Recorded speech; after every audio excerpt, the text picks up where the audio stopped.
율리아나와 성 프란치스코 책 읽기. 토마스 첼라노의 아시시 성 프란치스코. 토마스 첼라노 지음, 이재성 옮김, 프란치스코 출판사. 2. 토마스 첼라노의 작품들. 3. 성 프란치스코의 제3생애, 복되신 프란치스코의 기적 모음집. 1. 제3생애의 저자와 원천 자료들. 제3생애가 첼라노에 의해 쓰였다는 저자 확인은 문헌상 비교적 늦게 나타난다. 살림 베네의 연대기에서 첼라노가 프란치스코의 기적들에 관하여 집필하였다고 전하는데 이것이 가장 오래된 기록이다. 살림 베네 이후 약 80년이 지나서 아르날도 사랑은 파르마의 요한 총봉사자가 첼라노에게 편지로 제2생애에서 기적들이 빠져 있으니 이를 첨가하여 완성하라는 요청을 하였다고 전한다. 오늘날 제3생애를 첼라노의 작품으로 보는데 의심하는 사람은 거의 없다. 맺은말에 나타난 저자 자신의 말에 의하면 이 책을 저술하도록 저자는 끊임없는 압박을 받았다고 한다. 이것들을 기록하려고 한 동기는 허영심이 아니고 또 여러 말을 하게 된 것도 고집에서 나온 것이 아니며 다만 형제들의 끊임없는 간청이 우리가 이 작업을 하지 않을 수 없게 만들었고 성직자들의 권위가 이를 완성하도록 재촉했다. 3. 첼라노 198. 또한 맺은말 부분에서 저자는 형제들과 있었던 논쟁을 드러내면서 자신에게 가해진 비판에 대하여 이따금 풍자나 한탄을 숨기지 않는다. 제2생애와는 다르게 제3생애는 승인을 받지 않았다. 저자는 하느님의 기적으로 확인된 것을 인간의 판단에 내맡기는 것은 모순된 일이라고 여기기 때문에 승인의 필요성을 느끼지 않는다는 것이다. 이 전기의 원천 자료를 파악하는 데는 큰 어려움이 없다. 전기의 3분의 1은 제1생애에 실린 기적들의 반복이고 나머지 3분의 2는 제2생애와 전례용 전기, 그리고 프란치스코의 무덤에서 이루어진 기적들의 기록서와 줄리아노 스피라가 쓴 성 프란치스코의 생애, 그리고 저자에게 알려진 개인적인 구전 등이다. 저자는 자주 원천 자료를 그대로 옮겨 썼지만 대부분 경우에는 양식을 조금씩 변경시키기도 했다. 2. 집필 배경과 작품의 목적. 중세에는 이적이나 기적들이 대단히 중요한 가치를 지니고 있었으며 어떤 인물의 성성에 관한 판단의 기준이었다. 이 때문에 중세에 기적이 없는 성인이란 있을 수 없는 일이었다. 제1생애의 경우 중요한 부분의 태반을 기적 이야기로 채웠고 기적은 아니라 하더라도 기적에 가까운 일들이 연속적으로 전개된다. 제2생애에서도 상당한 양의 기적들과 놀라운 일화들이 많은 부분을 차지한다. 그러다 보니 그는 자주 프란치스코의 인간적인 측면을 희생시키고 프란치스코의 초월적인 측면을 강조하게끔 되었다. 그는 평범하게 설명할 수 있는 것까지도 초월적으로 강하게 부각했다. 그런데도 이를 충분치 않다고 여겼으며 기적만을 집중적으로 다루는 또 하나의 작품을 요구하기에 이르렀다. 제2생애의 지피를 첼라노에게 명했던 1244년 총회의 뜻이 흡족하게 제2생애에 반영되지 않았다고 볼 수 있다. 제3생애가 집필될 당시의 형제회는 프란치스코의 성성을 기적으로 확인하여 그가 시작한 형제회가 하느님으로부터 인준을 받았다는 사실을 분명하게 밝히려는데 온 힘을 쏟았다. 당시의 형제회는 일부 사회로부터, 특히 파리대학과 여러 주교로부터 곱지 않은 시선을 받고 있었는데 이러한 불신에는 근본적으로 세 가지 요인이 있었다. 교황이 이단으로 단정한 요아킴 사상에 총봉사자였던 파르마의 요한이 동조하고 있다는 의심. 형제들의 설교 내용에 대한 교구 사제들의 비판적인 시선. 형제들의 구걸 행각에 대한 일반적인 평판.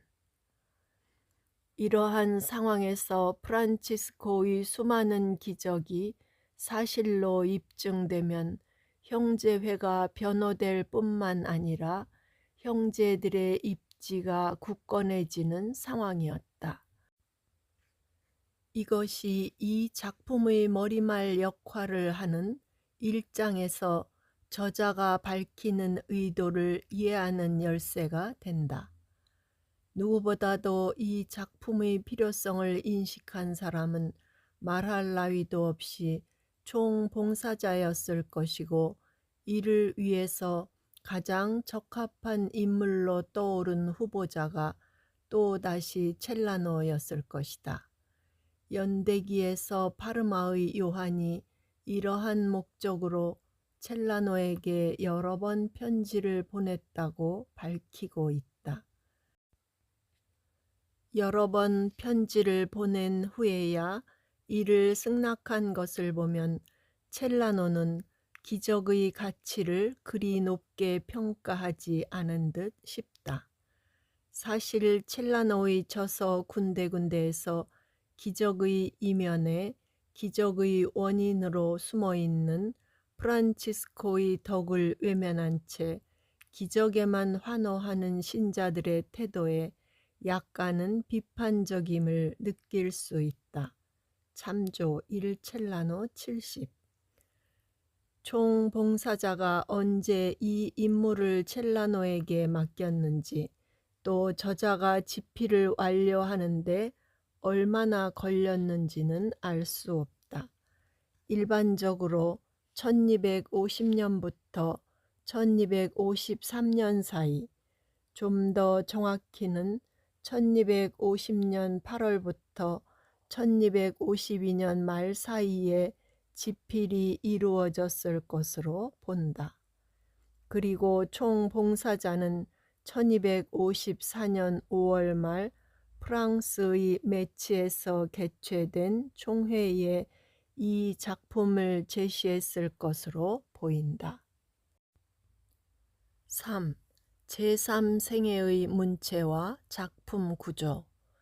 제3생애는 이 전기의 3분의 1 정도에 해당하는 65개 항목을 다른 곳에서 빌려오는데 제1생애에서 54개 항목, 제2생애에서 10개 항목, 전래용 전기에서 1개 항목 등을 자신의 이전 작품에서 취했다.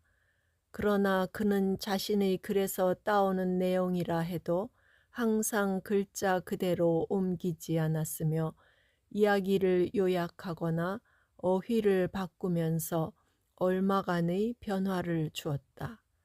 그리고 이전에 그가 기록한 자료들을 이용하면서 가능한 한 운율을 지키고자 노력하지만 전체적으로 볼 때 이 작품이 하나의 통일된 문체를 유지한다고는 볼 수 없다. 어떤 기적들은 단순한 문체로 서술하고 또 어떤 기적들은 다양하게 문학적으로 수식하고 꾸미기 때문이다. 이는 모든 기적이 같은 시기에 서술된 것이 아니기 때문이며 어떤 경우에는 저자가 그에게 전해진 증언들을 손대지 않고 그대로 옮겼다는 뜻이 되기도 한다. 제3생애의 기적들은 주제에 따라 정리되고 장으로 분류되었다.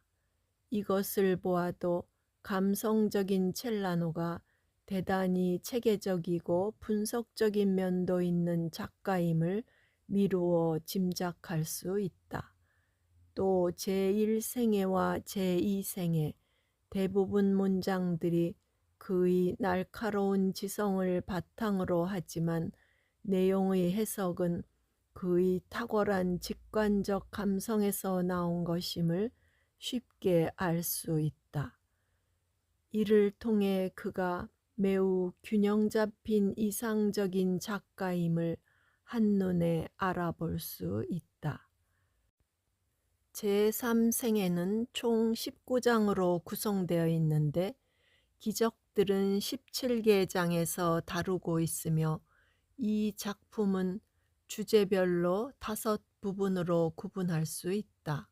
가, 서론 제1장, 나, 프란치스코의 오상 제2장, 다, 성인의 생애 중에 일어난 기적들 제3장에서 제5장, 라, 성인의 죽음 후에 일어난 기적들 제6장에서 제18장, 마, 맺은 말 제19장. 4. 본문의 전승. 내용의 전부를 싣고 있는 필사본은 마르실리아 필사본 하나뿐이다. 그리고 제3생애의 내용이 여기저기 부분적으로만 수록된 필사본들은 9개가 있다. 제3생애의 첫 출판은 19세기 말 예수회 회원인 프랑스와 반 오르트로이에 의해 이루어졌고 얼마 후에 로제 달레가 제3생애를 마치 제2생애의 제3부인 것처럼 편집해서 다시 출판하였다. 그리고 과락기 연구소에서 마르실리아 사본과 9개 사본을 대조하여 비판본으로 출판하였다. 5. 제3생애의 가치. 제3생애에 대한 최근의 연구는 형제회 외부에서와 마찬가지로 형제회 내부에서도 프란치스코를 재평가한다. 그리고 일부 전문가들이 제3생애를 첼라노 작품의 정수로 여기면서 그 중요성이 부각되고 있다. 첼라노 작품의 정수로 여기는 전문가들은 마치 제1생애에서 제3부가 1, 2부의 관계와 마찬가지로 제3생애가 제2생애를 완결시키는 성격을 지니고 있다고 주장한다. 전기 외부의 증언이나 전기 내부의 분석에서나 제2생애와 마찬가지로 제3생애도 독립성을 지니기 때문에 이 문제와 관련해서는 긴 토론이 이루어져야겠지만 주제의 성격에서 볼 때 제3생애가 제2생애의 완결적인 성격을 지닌다는 사실은 부인할 수 없다. 제3생애는 얼핏 보면 성인에 대한 존경심을 고취하기 위하여 기적들을 단순하게 모아놓은 것처럼 보이지만 역사적 가치의 측면에서 볼 때는 중요한 전기이다. 제3생애에는 프란치스코의 생애에 대한 전기의 새로운 자료들과 보충적인 자료들이 상당량 들어있다. 이 전기는 또한 여러 인물의 이름과 자료들을 보존하고 있기 때문에도 중요한데, 기적을 체험하는 주인공 중에는 작은 형제회의 형제들도 있다. 역사적인 관점에서 제3생애는 1230년부터 1250년 사이에 프란치스칸들이 지속적이거나 일시적으로 거주했던 장소에 대한 자료들을 제공하기 때문에도 중요하다. 이 작품의 가장 핵심적인 주제는 프란치스코의 성덕이다. 제1생애나 제2생애와 마찬가지로 여기서도 프란치스코를 제2의 그리스도로 여일하게 조명하고 있다. 제3생애가 쓰일 당시에는 형제회를 사회 일부에서 거부하고 있었기 때문에 이 전기에서는 더더욱 프란치스코를 그리스도와 동일한 인물로 다시금 새롭게 강조한다. 여러 기적 이야기가 전개되어 나아가면서 제1장에 나타나는 또 다른 주제는 새로운 사람 프란치스코로서 이는 죄의 밤이 더없이 깊을 때 세상에 내려오신 그리스도와 매우 흡사하다. 그리고 이 주제와 연결되어 있지만 또 다른 주제는 프란치스칸적인 새로움이다. 이 주제는 이미 제1생애와 제2생애에서 대두되었지만 사도시대부터 지금까지 교회 내에 쇄신이 반복되어 왔기 때문에 제3생애에서는 프란치스코와 형제회를 통하여 앞으로 큰 쇄신이 일어날 것이라는 희망찬 새로움을 더 강하게 부각한다. 끝으로 제3생애의 목적은 프란치스코의 성덕을 그 기적들을 통해 제시하면서 이와는 별도로 제2생애의 태도와는 달리 위기에 처한 작은 형제회가 아니라 눈부시게 성장하여 이제는 창설자의 영광에 참여하여 성공 가도를 달리는 듯 노래하는 것이다. 이래서 일부 전문가들이 제3생애를 첼라노 전기의 정수로 여기는 것이다. 신심적인 측면에서도 제3생애는 유럽의 여러 지역이든 근동에서든 이미 프란치스코에 대한 공경이 널리 퍼져 있었던 사실을 확인케 해주는 대단히 중요한 전기이다. 즉, 이 전기는 프란치스코 축일의 중요성, 프란치스코에게 봉헌된 많은 교회, 프란치스코로 이름 지어지는 수많은 어린이, 프란치스코를 그린 그림들, 성인의 성지에 놓인 감사 봉헌들, 프란치스코를 기념하는 출판물들과 찬미가들 등등 많은 정보를 제공해 준다. 따라서 제3생애는 활짝 핀 성 프란치스코와 하나가 된 작은 형제회를 노래한다. 4.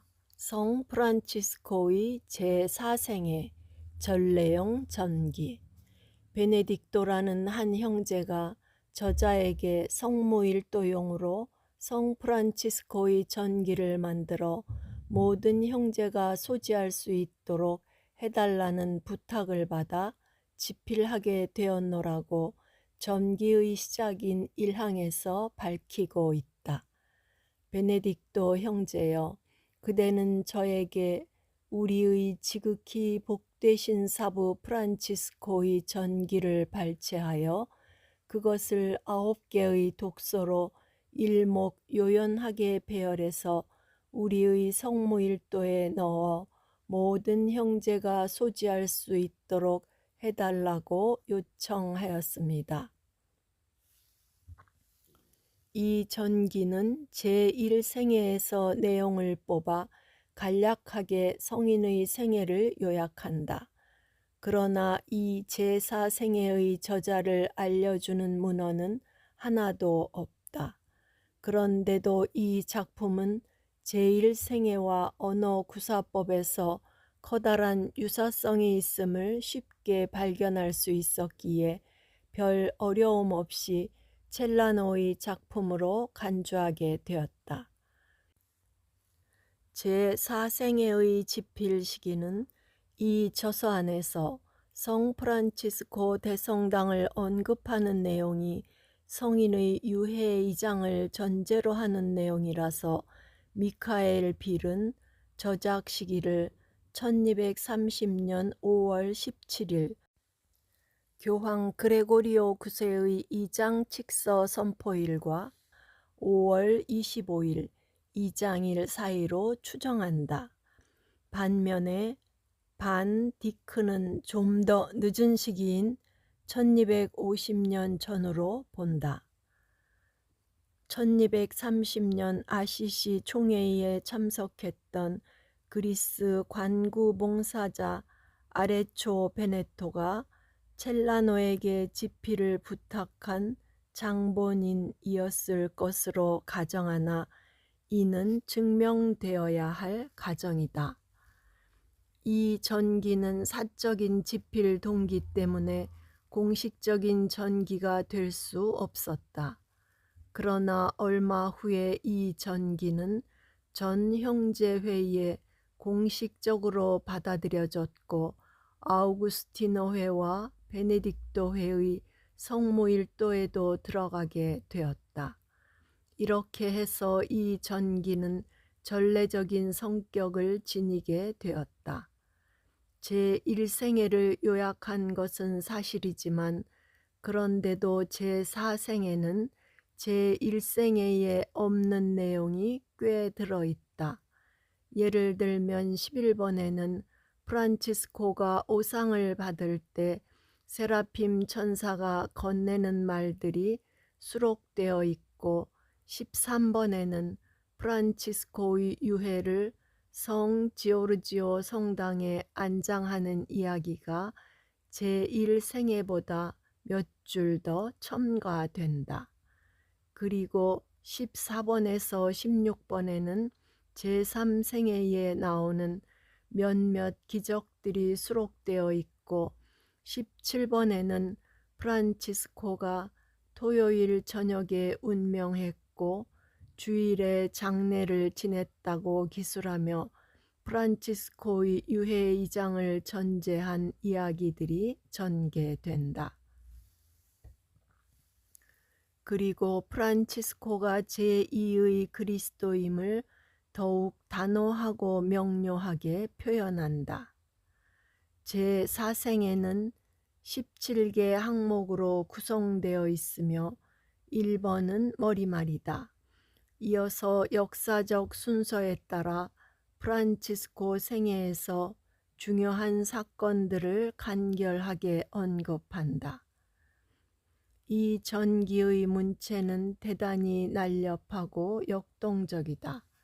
저자는 종속법보다는 대조법을 선호하며 라틴어의 운율 규칙을 따르고 있다. 이 전기를 전해주는 수사본은 여러 개 있다. 가장 중요한 사본으로는 아시시 338 사본과 시에나 시립도서관의 F8 13번을 들 수 있다. 이 전기의 첫 출판은 1901년 레오나르도 렘멘스가 하였다. 5. 여타의 작품들 1. 아시시의 성녀 클라라 전기. 알렉산델 4세가 새로 교황으로 선출되고 나서 첫 번째 한 일이 클라라를 1255년 8월 15일에 시성한 일이다. 관례에 따라 그는 성녀의 전기를 집필케 하였고 그 집필된 저서를 오랫동안 성 보나벤투라의 작품으로 간주해 왔으나 그 문체가 첼라노 초기 작품들의 특성을 그대로 닮았기에 몇몇 학자는 부정하지만 대체로 저자가 첼라노임을 인정한다.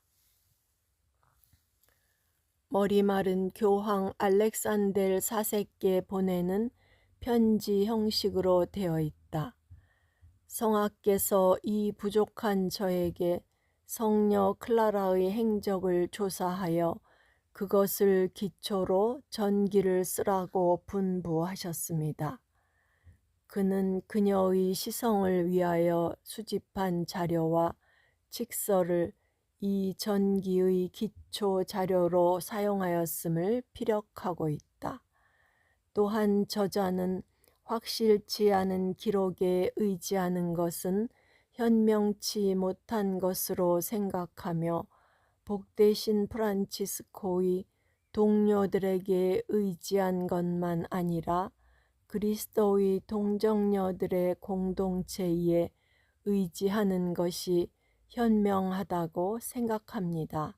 라고 말하면서 누구도 직접 본 사람들을 빼놓고 그리고 목격자들의 증언을 받아들이지 않고 전기를 써서는 안 됩니다.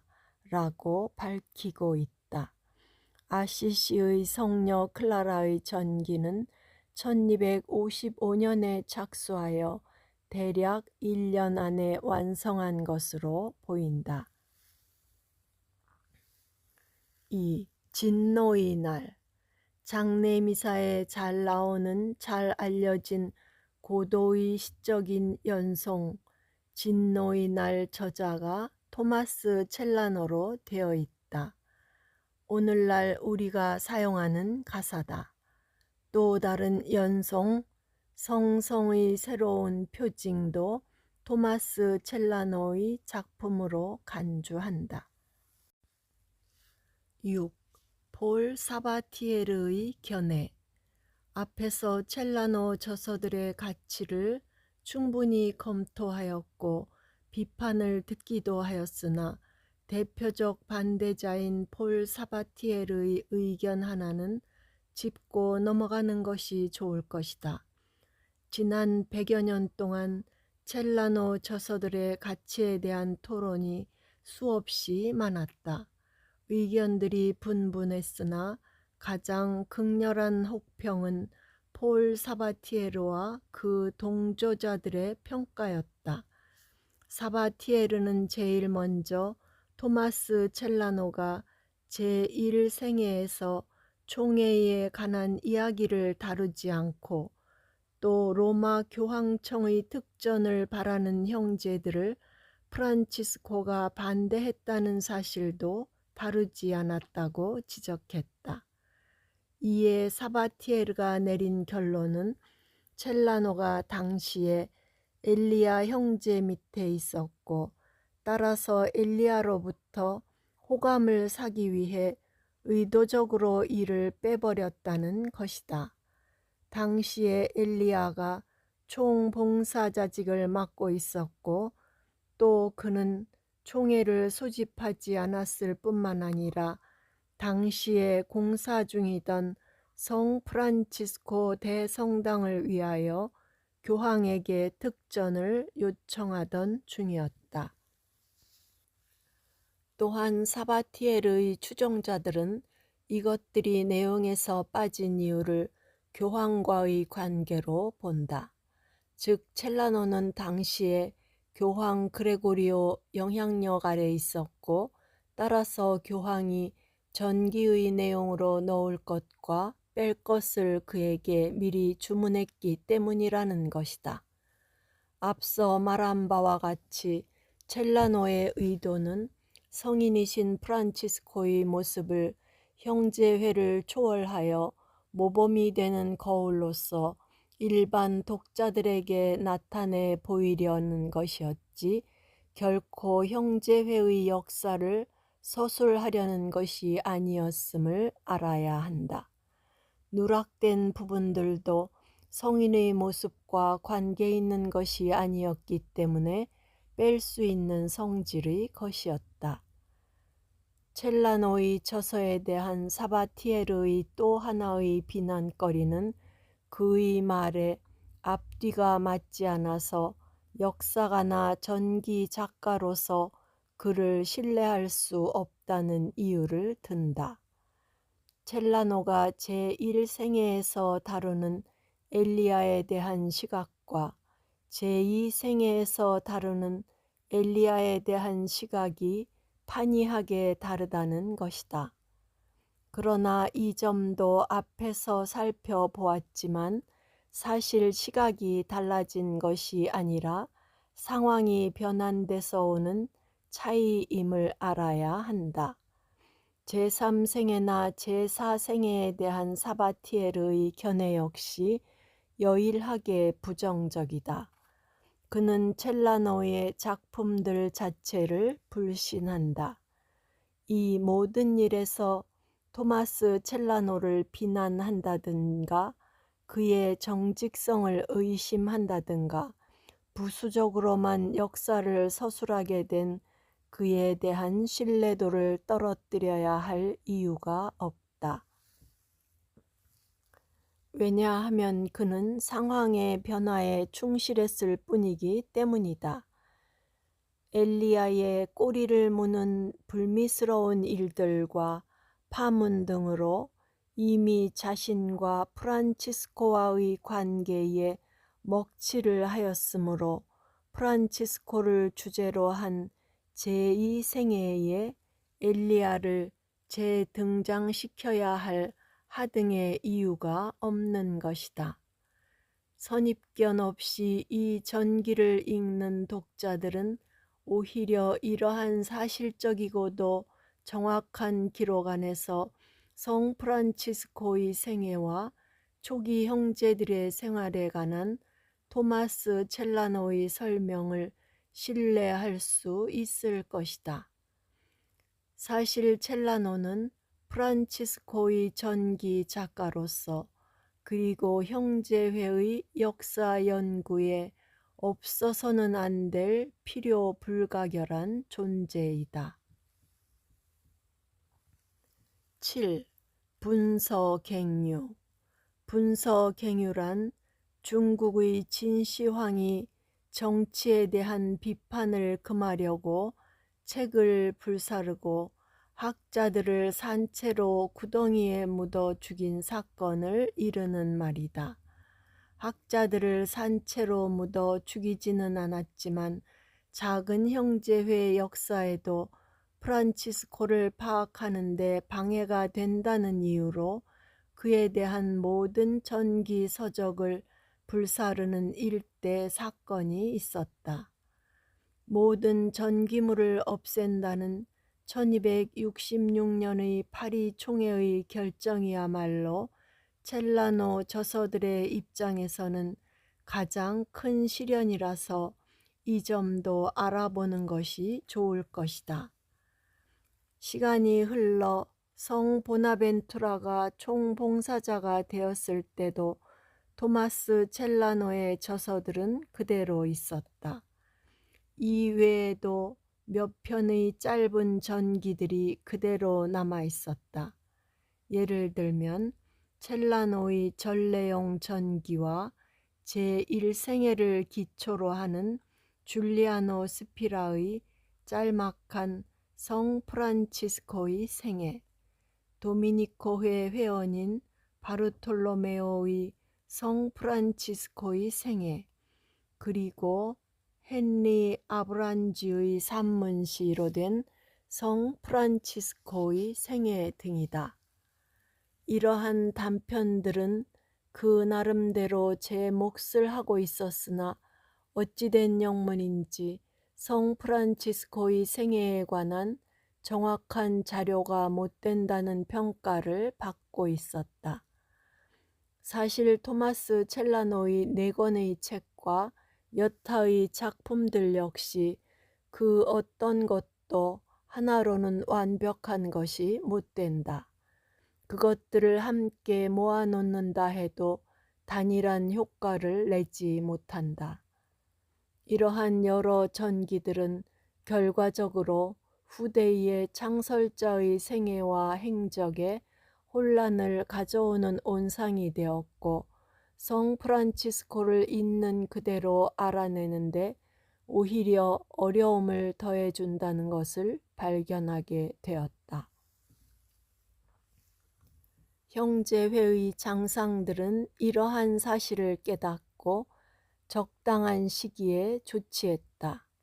1260년에 나르본에서 총회가 개최되었고 당시의 봉사자였던 성 보나벤투라는 형제들로부터 현존하는 전기물들을 대신할 만한 성인의 객관성 있는 생애를 집필하라는 요구를 받았다.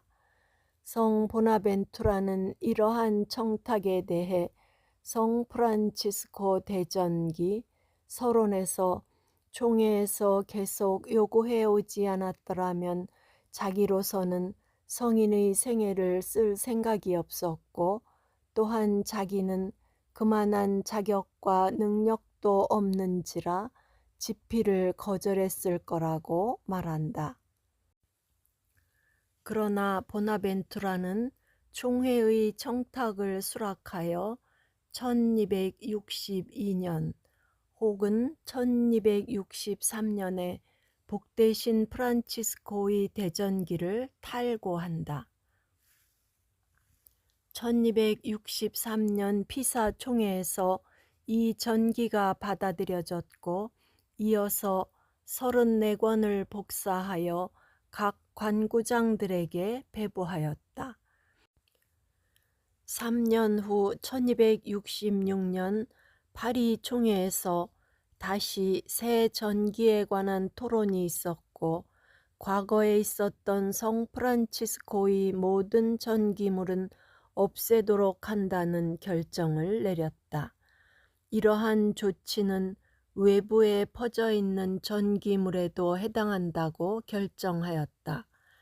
이후 보나벤투라 총봉사자가 쓴 대전기가 성 프란치스코의 측근자들을 통하여 직접 들은 것을 옮겼다는 이유로 성 프란치스코 전기의 유일판이 되었다. 어떤 결정적인 동기가 이러한 결정 뒤에 숨어 있었는지는 모르지만 그 결과는 토마스 첼라노의 작품에 막대한 영향을 미쳤다.